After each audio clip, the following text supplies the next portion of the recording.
Master Jet, ask ko lang po kung may increase po ba tayo ngayong taon? Kailan po kaya, Master, at how much po?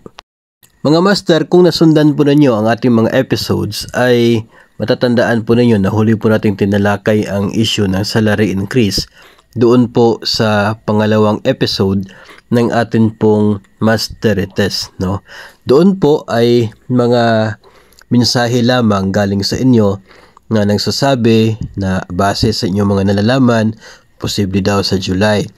Pero as of now mga Master, palagi pa rin po natin sasabihin sa inyo na wala pa rin po tayo nakikita na isa pong legal na basihan para tayo po ay umasa, no, para sa isang salary increase na mangyayari ngayong taon.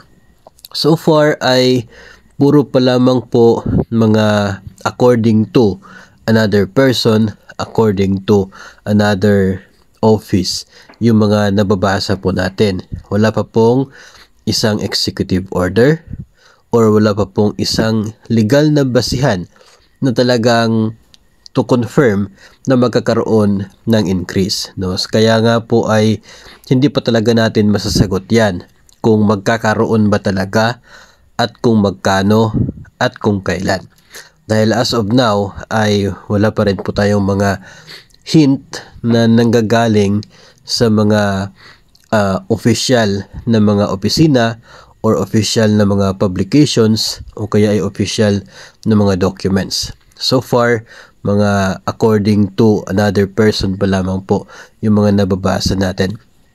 Just tonight ay may nag-message na rin, nagtanong kung matutuloy ba raw yung increase ngayong July.